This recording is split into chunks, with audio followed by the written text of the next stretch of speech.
Eh bien bonjour et bienvenue dans un nouvel épisode de Rupture que l'on va consacrer aujourd'hui à une défaite russe. On va consacrer une série d'émissions à ces défaites russes. Il y en a eu plusieurs dans l'histoire et une aujourd'hui dont on va parler qui est assez emblématique. Elle était assez désastreuse, notamment pour la flotte russe. C'est la défaite de Tsushima. Alors on est au Japon en 1905. C'est un désastre naval assez hallucinant. Oui, effectivement, une bataille donc, qui se déroule le 27 mai, principalement en 1905. Bon, en fait, elle se prolonge le lendemain, la nuit étant tombée, ayant interrompu, on va dire, les hostilités. Mais le résultat est terrible. C'est une flotte de 45 navires, dont seuls 3 gagneront le port russe de Vladivostok. Alors évidemment, cette histoire, elle nous intéresse parce qu'elle va mettre en évidence plusieurs choses.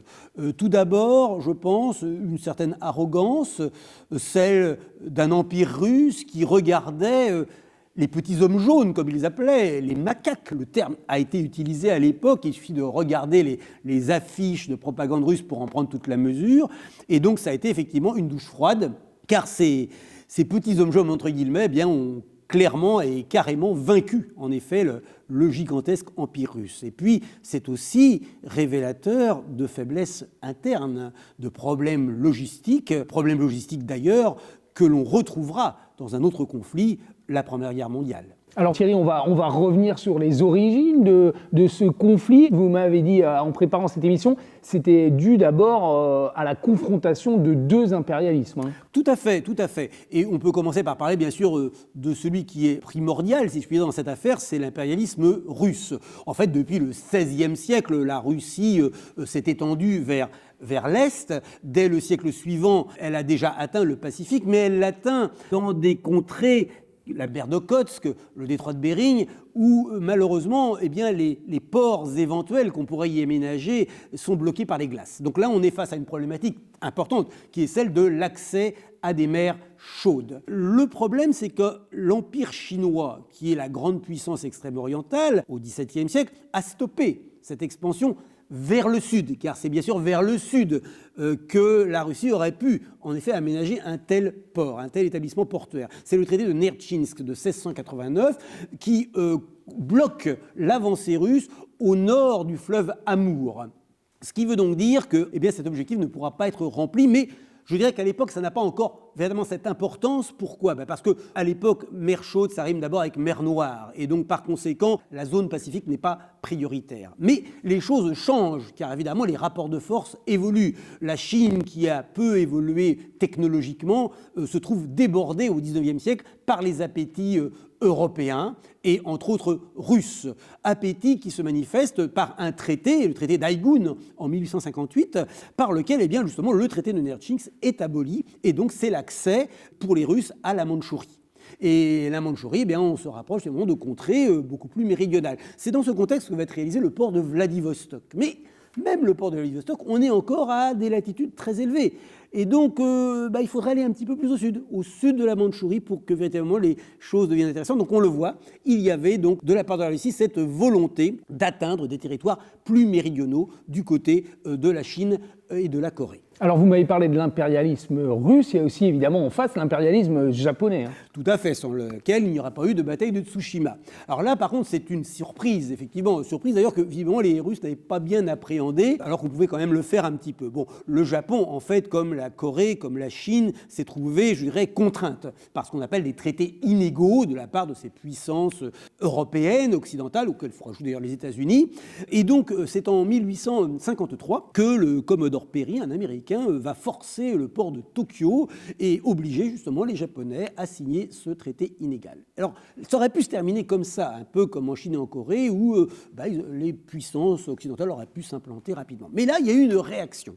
Alors, cette réaction, elle vient d'une personnalité, l'empereur lui-même, qui n'avait plus aucun pouvoir, il faut le rappeler, depuis déjà fort longtemps, et qui va reprendre les choses en main. C'est l'empereur Mitsuhito, c'est l'ère Meiji, nous sommes en 1868, et c'est la volonté de moderniser bien sûr le Japon, de la doter entre autres d'une armée moderne, d'une flotte, celle-là même que l'on va retrouver à Tsushima, moderne, construite d'ailleurs sur les conseils d'un ingénieur français, Louis-Émile Bertin. Mais c'est aussi de la part du Japon la volonté aussi de faire montre d'un peu d'impérialisme et de gagner le continent. Or, il y a un maillon faible sur le continent, c'est cette Corée qui est très largement dans la dépendance, je dirais, historique de la Chine. C'est une très vieille relation. Et on voit qu'à un moment donné, en 1867, déjà, eh bien, un premier traité de Ganghwa permettait aux Japonais d'établir des relations commerciales. Donc, ils ont forcé la Corée à s'ouvrir, ce qui était déjà une première brèche dans ce monopole que la Chine avait un petit peu sur ce territoire, cette situation privilégiée. En 1885, il y a un traité entre la Chine et le Japon où, grosso modo, on se partage un petit peu les zones d'influence, etc. Mais voilà, c'est le premier pas, effectivement, il faut le dire, que les Japonais commettent dans cette politique qui va consister en effet, comme les Européens, comme les États-Unis, à tenter de s'implanter sur le continent. Alors c'est la chronique d'une confrontation annoncée entre le Japon et la Chine. Quel va en être le déclencheur ? En fait, c'est une révolte qui éclate sur le sol coréen et dans cette révolte, les Chinois vont effectivement intervenir, les Japonais aussi, et ils vont s'accuser finalement d'avoir violé cet accord de neutralité qu'ils avaient passé, l'un accusant l'autre de vouloir mettre la main ou prendre un avantage sur la Corée. Il s'ensuit donc une guerre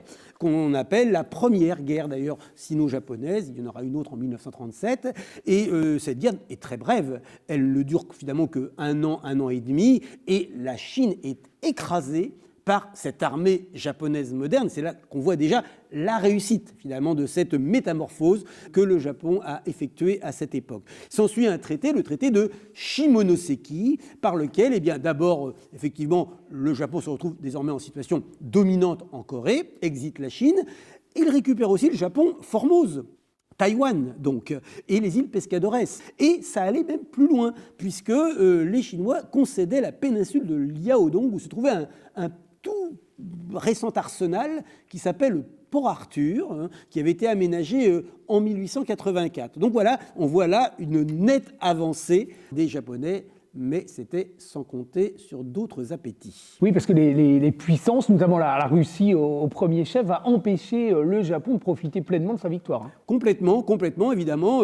On le sait, la Russie a cet objectif de gagner ses mers chaudes, et les mers chaudes, ça veut dire essentiellement la mer Jaune, c'est-à-dire justement cette mer qui se trouve entre la Chine et la Corée, là où se trouve Port Arthur. Alors, comment ça va se passer ? Eh bien, d'abord, la Russie, associée à la France et à l'Allemagne, qui voient d'un mauvais œil cette avancée du Japon, qu'ils méprisent d'ailleurs, vont finalement leur confisquer les avantages, une partie des avantages du traité.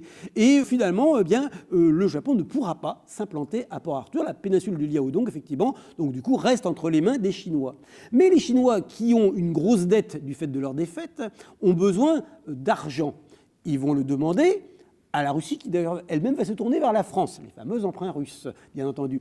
Et en échange un peu de tout cela, ma foi, les Russes vont obtenir quelques avantages économiques en Mandchourie, la création bien sûr du fameux transmandchourien, et même mieux que cela, ils vont obtenir à Baï, le port de Port Arthur pour 25 années. Et là, les Japonais sont furieux, puisque quelque part, on leur a volé une deuxième fois finalement leur victoire. D'où des tentatives de négociation, et ces négociations finalement, les Russes qui méprisent totalement le Japon refusent d'y souscrire. C'était d'abord le retrait des troupes russes, qui s'était installé là, il faut le rappeler, à cause aussi d'une révolte qui avait éclaté en Chine, la révolte des Boxers, qui avait été un prétexte aussi, là aussi, pour les Russes de s'implanter encore plus en Mandchourie. Et donc, comme les Russes refusent effectivement plus que jamais de retirer finalement leurs billes de la région, si je puis dire, les Japonais vont se préparer au conflit. Ils avaient déjà signé un traité avec l'Angleterre, bien contente un peu de moucher les Russes, puisqu'il y avait une conflictualité entre la Russie et l'Angleterre sur d'autres fronts. C'est un traité qui est signé en 1902, et surtout, le Japon se prépare effectivement à l'affrontement. Et l'attaque va venir, ça va être une attaque surprise des Japonais contre Port Arthur. Les attaques surprises, c'est un peu une tradition dans l'histoire militaire japonaise. Oui, il y aura un bon remake en 1941 avec Pearl Harbor, mais alors c'est moins violent. C'est une attaque finalement menée par des torpilleurs qui pénètrent dans la baie de Port Arthur et qui vont endommager quelques unités, on va dire, navales. Mais surtout, c'est le débarquement très rapidement. Alors on est effectivement en février, février 1904. On est surtout dans une invasion, une occupation de l'ensemble de la Corée militairement cette fois-ci. Donc l'armée japonaise s'avance et ainsi elle prend à revers effectivement la péninsule de Liaodong, encerclant rapidement Port Arthur. Le siège, on peut dire, commence au printemps 1904, ce qui amène donc les Russes à tenter de débloquer cette situation. Alors il y a deux manières. D'une part, en tentant de la débloquer par la voie maritime, ce sera un fiasco total. Le gros de la flotte de Port Arthur va être envoyé par le fond par la flotte japonaise dès qu'elle va tenter de poindre le bout de son nez, ou le bout de son étrave, pourrait-on dire. Et puis sur le continent, c'est pas mieux, puisqu'en Mandchourie, les Russes subissent échec sur échec. Ils ont présumé de leur force. Les armées viennent à des milliers de kilomètres. Elles doivent traverser toute la Russie. Alors, certes, il y a le transsibérien. Enfin, outre, c'est pas un TGV, c'est surtout le fait qu'il n'y a qu'un rail. Alors, les généraux qui se trimballent dans ce train font des étapes, etc. Donc, ça circule très mal et les renforts arrivent avec beaucoup de retard. Et donc, les conditions, effectivement, dans lesquelles se font ces premiers engagements tournent en défaveur des Russes. Et alors, c'est là que les Russes vont avoir cette idée un peu étonnante de faire venir leur flotte de la Baltique jusqu'à Port Arthur. Je crois que ça fait 35 000 km de navigation. Tout à fait, c'est la grande idée du siècle, effectivement, une sorte de régate pour aller secourir Port Arthur assiégé. Alors c'est assez hallucinant, donc c'est effectivement 45 unités, des croiseurs, des cuirassés, des torpilleurs, plus un navire hôpital, etc., etc. Donc toute une armada, finalement, qui part de la Baltique, de Kronstadt, le grand port, le grand arsenal de la Baltique, et qui s'apprête à faire le tour de la Terre, littéralement. Alors il y avait quand même un raccourci qui était le canal de Suez. Mais même cela, eh bien, l'amiral Rozhdestvensky, qui commande la flotte russe, se méfie. Il se dit, il y a peut-être des navires japonais qui vont m'attendre à la sortie de la mer Rouge, ce qui est quand même relativement improbable, mais enfin bon, c'est comme ça. Donc c'est pour ça qu'ils vont partir pour faire le tour par le cap de Bonne-Espérance. Seules quelques unités emprunteront en fait le canal de Suez, mais il faudra attendre de toute façon que celles qui ont décidé de faire le grand tour d'Afrique l'aient fait. Alors, par ailleurs, rappelons quand même ce moment étonnant, arrivé dans la Manche, incident, de nuit, la flotte russe croit être attaquée par des Japonais. C'était des chalutiers anglais et danois qui ont eu le malheur de sortir ce soir-là. On a frôlé l'incident diplomatique. L'Angleterre, bien sûr, était furieuse, en plus qu'elle n'est pas très favorable aux Russes. Heureusement, les Russes sont alliés à la France depuis 1891. C'est grâce à ça, d'ailleurs, que ce grand périple va pouvoir se faire. Parce que comment ravitailler les navires ? Ben oui, parce que la Russie ne possède aucun empire colonial, donc elle n'a aucune possession sur la route qui mène finalement à Port Arthur. Alors évidemment, grâce aux colonies françaises, à Dakar, à Libreville, à Madagascar, il pourra y avoir des étapes. Les étapes sont très longues. Alors on entasse le charbon dans les couloirs des navires, dans les chambres des officiers, enfin c'est du grand n'importe quoi. Et les navires arrivent au final quand même, justement, je le disais, à Madagascar. Et là, la nouvelle tombe sur les téléscripteurs, Port Arthur est tombé. Alors Thierry, l'amiral à la tête de cette flotte russe aurait pu décider de faire demi-tour après avoir appris cette nouvelle, mais non, il décide de continuer. Alors d'abord, il décide de continuer parce qu'il a l'ordre de continuer, il faut quand même le dire. On va simplement renforcer en fait la flotte. On va effectivement faire venir de nouveaux navires, mais qui sont vraiment de pas très bonne qualité. D'ailleurs, les marins russes les appelaient les coule tout seuls, donc une expression qui effectivement en dit long. Et puis, il ne faut pas oublier aussi les conditions de navigation. On est au mois de janvier, donc il fait très chaud.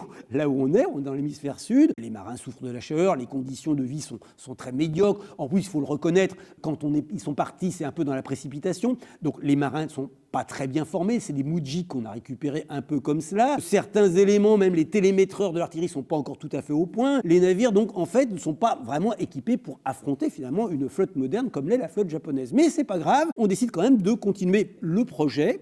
Et outre cette nouvelle déjà grave qui était la chute de Port Arthur, 1er de janvier 1905, il y avait aussi, n'oubliez pas, le dimanche rouge, la révolution de 1905. La Russie est en révolution à l'époque. Et d'ailleurs, le conflit contre le Japon, que finalement la Russie a souhaité quelque part, eh bien, c'était un peu pour faire oublier les problèmes intérieurs. Donc là, c'est en train d'être complètement contre-productif, on peut le dire. Mais les navires reprennent la mer et ils réussissent d'ailleurs une belle manœuvre parce qu'ils arrivent à feinter, si vous me donnez l'expression, les Japonais qui les attendaient du côté du détroit de la Sonde. Ils passent par le détroit de Malacca. Ça a été vu comme un exploit, ça l'est d'une certaine manière, et ils font à nouveau faire escale à Kamran, où là, ils vont attendre encore très longtemps. Il faut penser aussi aux coquillages qui s'accrochent au navire, etc., ce qui va d'ailleurs réduire de moitié la vitesse des navires, qui seront les vitesses à 8 nœuds au lieu de 16 nœuds, normalement. Donc voilà, tout est bien mal parti, et surtout qu'arrivé à Kamran, là encore, il y aurait eu la possibilité de modifier peut-être le plan d'ensemble. Et Thierry, mauvaise nouvelle de plus pour la flotte russe. Les Russes apprennent lors de leur escale à Kamran, donc en Indochine, en avril 1905, la défaite écrasante russe à Boukden contre les Japonais. Une défaite qui a fait plus de 80 000 morts, je crois. Oui, des pertes considérables. Alors c'est la bataille qui clôt en fait toute une série d'opérations militaires, mais c'est un désastre militaire total. Et puis là, l'armée russe est totalement exsangue à ce moment-là. Donc la guerre est, je dirais, terminée. Mais il y a cette flotte qui est encore là. Alors que va-t-elle faire ? Elle reçoit en fait l'ordre de gagner Vladivostok, le port russe le plus proche. Elle ne peut plus aller à Port-Arthur, bien entendu. Pour ce faire, il y a deux chemins possibles. A priori, le plus sage, c'est de tenter d'éviter la flotte japonaise qui est en pleine forme, puisqu'effectivement, elle est tout à fait préparée. Elle attend de pied ferme dans le détroit de Corée qui sépare donc le Japon de la Corée, la dite flotte russe. Donc l'idée, c'est de contourner en fait le Japon plus à l'est et de gagner Vladivostok. Mais on vous entend, c'est pas le choix qu'elle va faire. Pas du tout, pas du tout. Non, ils vont droit au but. C'est courageux, mais un peu téméraire. Et donc cette flotte arrive. Alors comme en plus le navire hôpital doit être éclairé, ça faisait partie des conventions navales.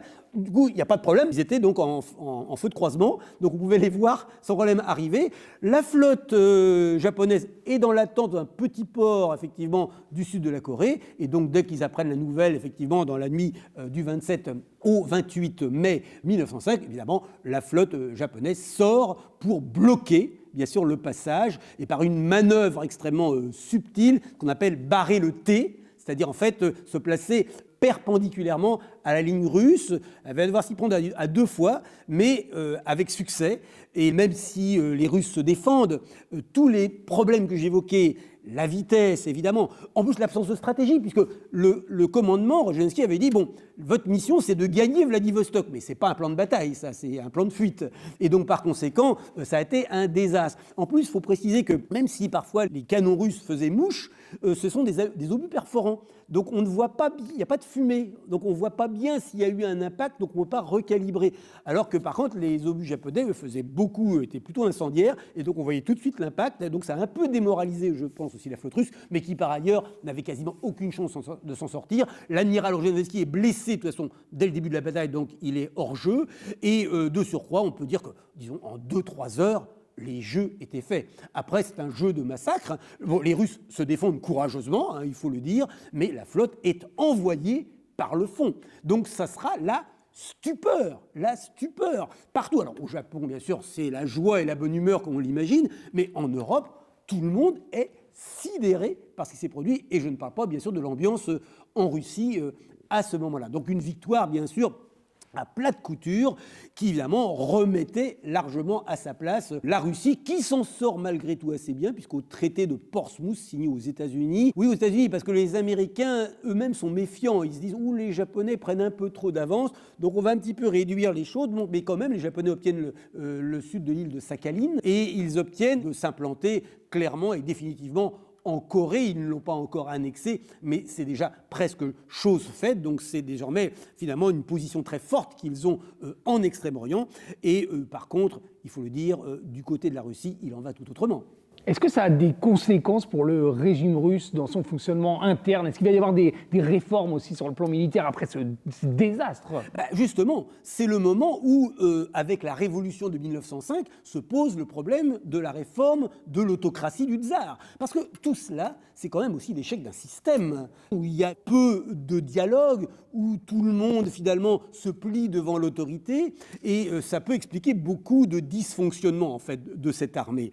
Et donc en effet, c'est bien à ce moment-là que s'engage ce qu'on appellera une réforme, celle de la Douma, cette assemblée que l'on va créer. C'est effectivement à l'automne que cela va avoir lieu, automne 1905. Bon, on sait que ça fonctionnera médiocrement, mais toutefois, c'est le début peut-être d'une évolution, mais qui n'ira pas jusqu'à son terme. Et puis, petite conséquence qu'on peut rappeler au passage, c'est la mutinerie du Potemkin. Ça se passe bien sûr en mer Noire, mais tout cela en dit long sur un malaise aussi dans les rapports de commandement entre officiers et soldats, donc d'un contexte social très dégradé. Enfin, ultime conséquence, c'est fini l'Extrême-Orient, effectivement pour la Russie. Ils vont donc se retourner vers les Balkans, là où éclatera quelques années plus tard le premier conflit mondial. Eh bien, merci Thierry, merci à toutes et à tous et à bientôt pour de nouvelles ruptures.